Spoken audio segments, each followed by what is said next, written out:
So we are working on the downpipe of the Mirage here, and this is something I want to do for quite a while because the angle of this coming out was never really ideal. So you can see we have two axes, if you will, front and back. That's where the O2 housing or the turbo outlet comes out of the turbo, and then we have this essentially downpipe section. And then here's the wastegate dump tube. So before, as you can see, this old flex section, it just wasn't really lined up where it should be. As you can see by the damage, it's hit the trailer a few times, and some low ground, which also compromised flow possibly a little bit because it kind of shifted that inner strength tube or whatever you want to call it.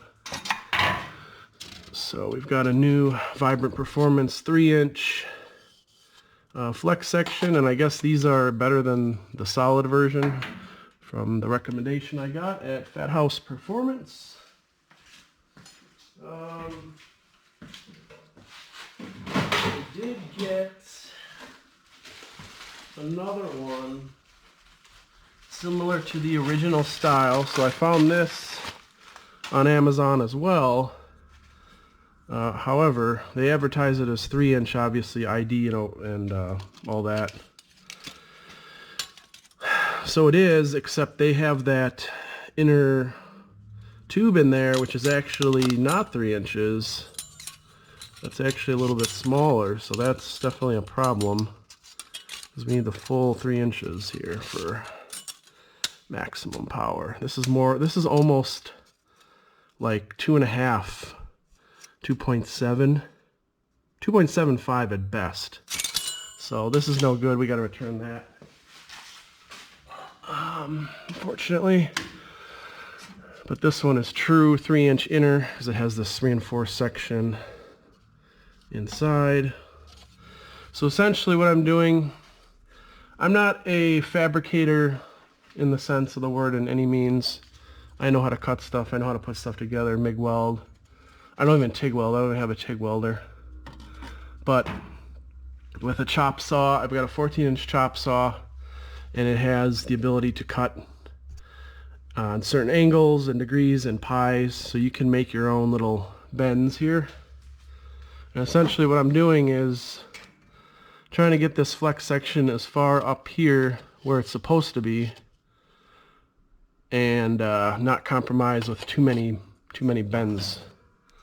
And the standard I'm using here is the bottom of the control arm right here, and then the oil pan, because obviously if there's anything hanging down past this point, it's prone for getting damaged. So this is my constant here, and then I need to fit this somewhere up in this general area so it's not contacting the oil pan, it's not contacting the transfer case, and then it's not below this line right here.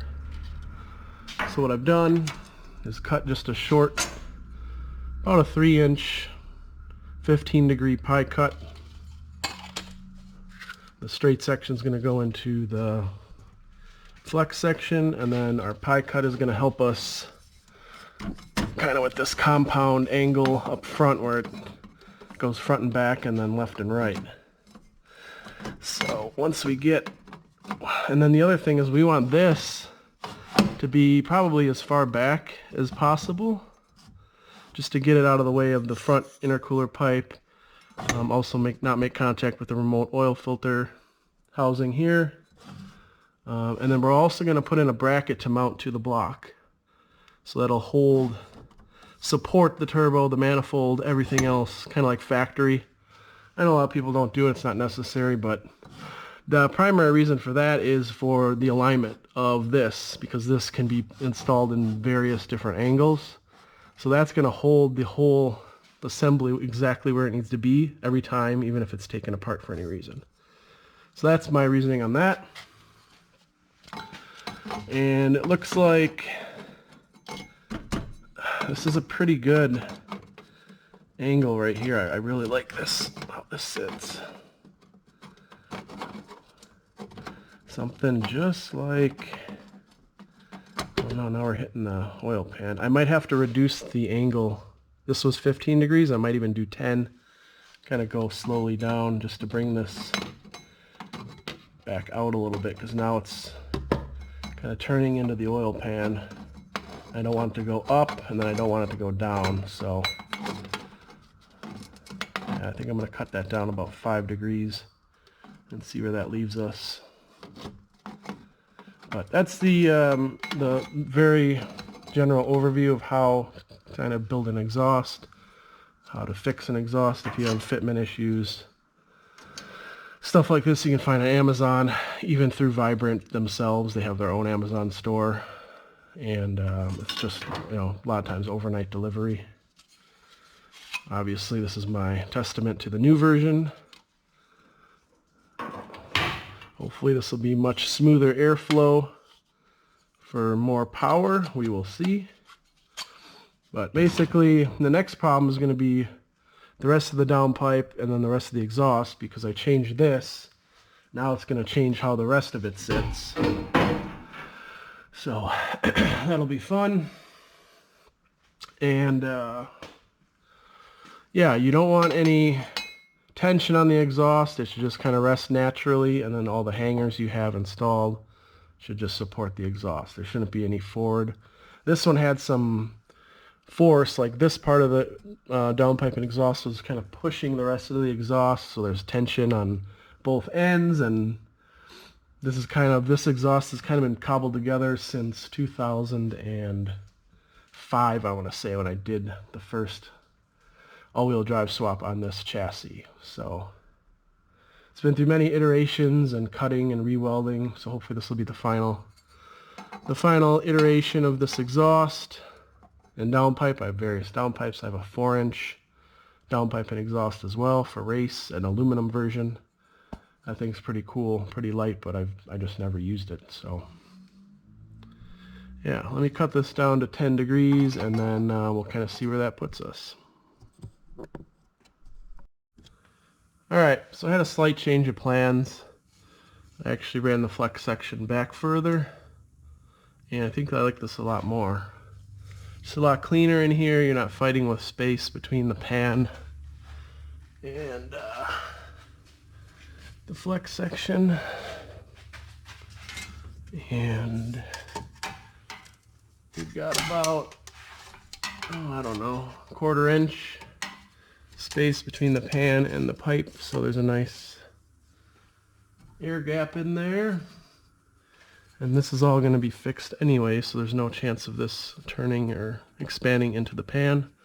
And at the end, we've got our nice flex section here that we can manipulate a little bit. I mean, we can angle this down a tiny bit and then hopefully line up something with this. But now, like I said, the entire rear portion has to be essentially redone, because this used to be here and the flex was here.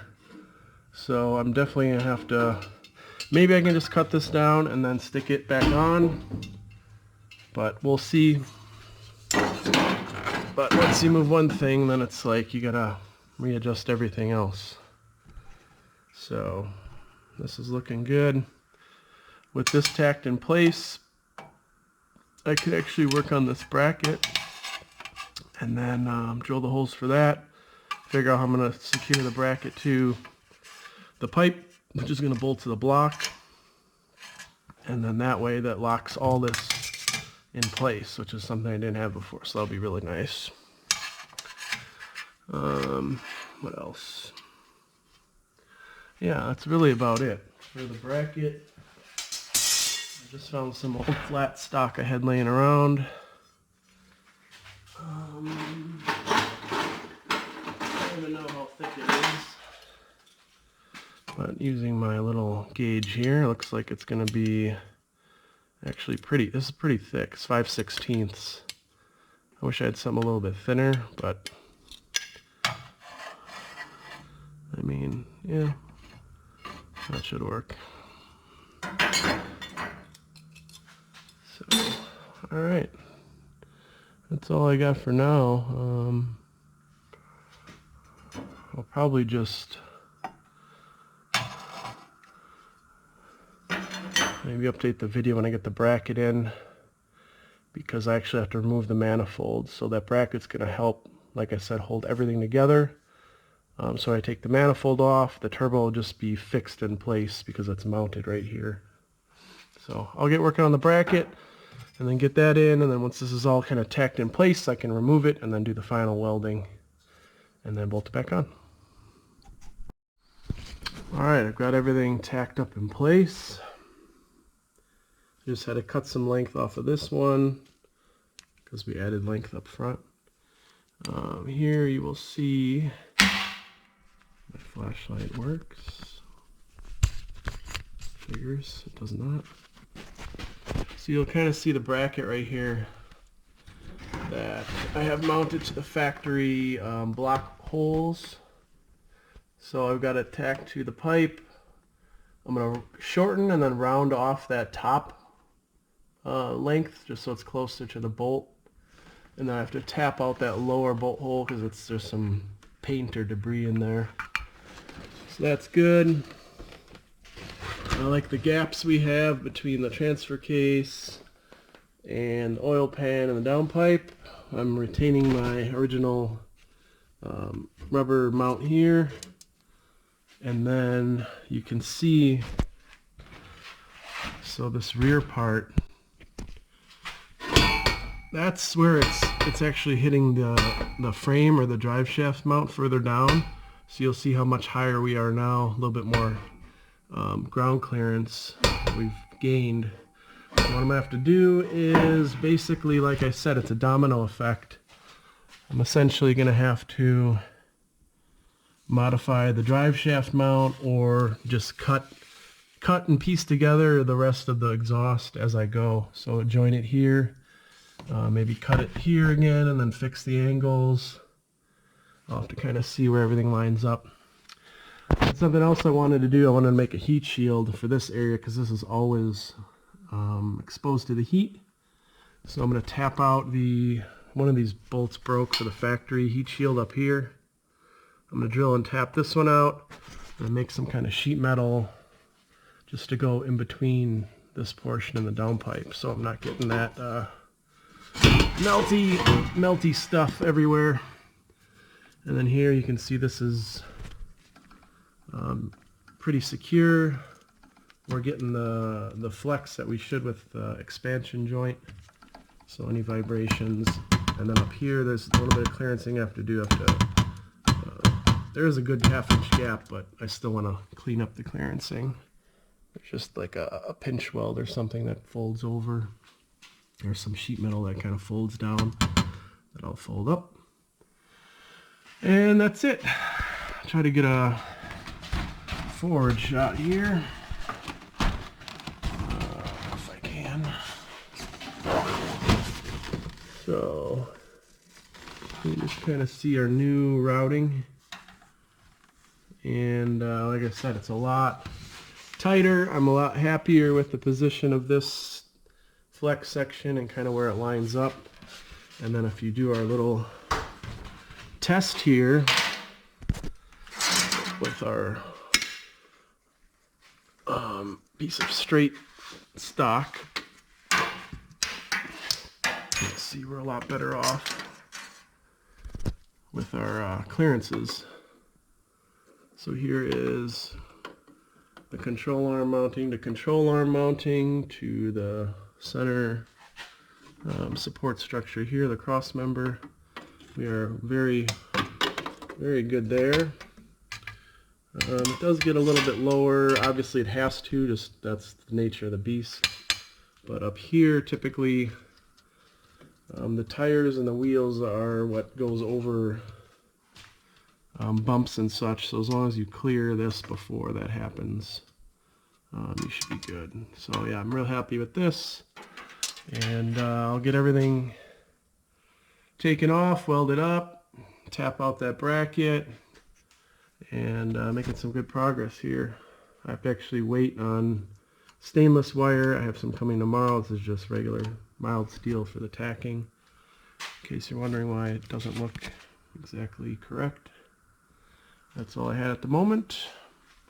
So next step is basically chopping this piece, getting this back on the V-band, and then seeing where everything else sits.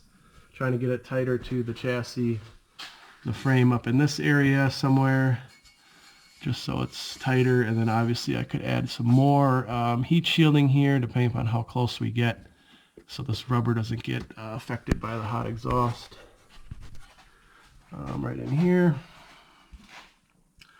I can actually paint this with like rust remover stuff. But yeah, there is factory heat shielding here that's still intact. That is good, but like I said, I want to add some in the midsection here. And if we go further down, I can show you where this domino effect kind of goes into.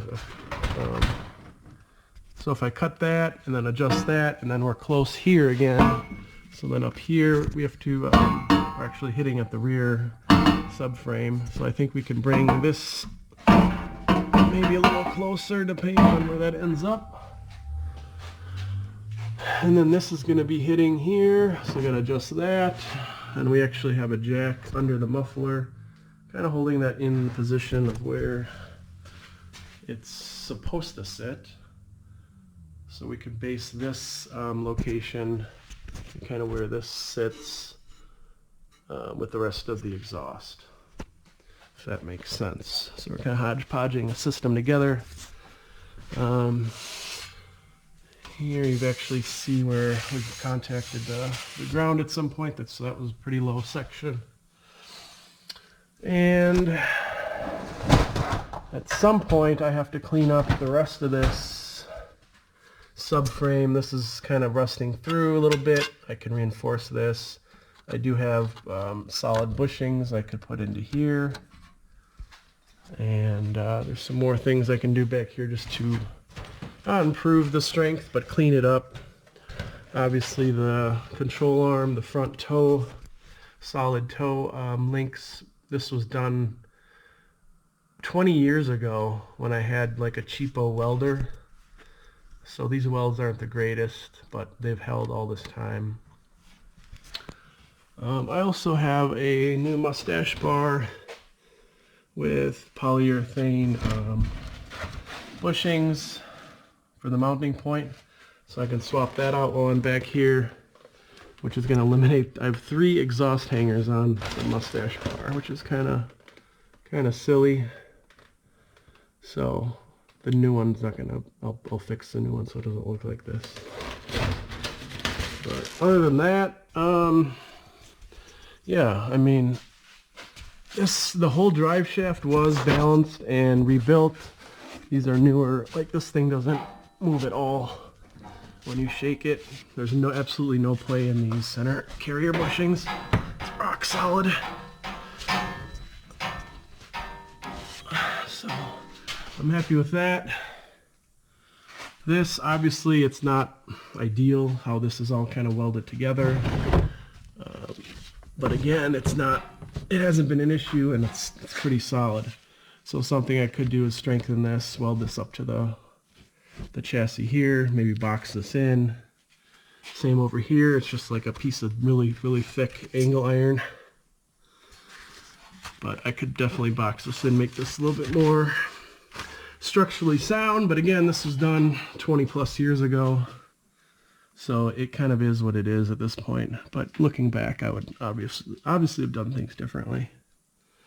So that's about it. If I have any other cool updates, I'll just update the video and add on more to this. But the project here with the downpipe is essentially done. It's just cleanup work now. And yeah, that's it. So if you have any questions, let me know. Thanks for watching. And I'll take any criticism from anybody, as usual, on these MIG welds and all that good stuff. So thanks. Take it easy.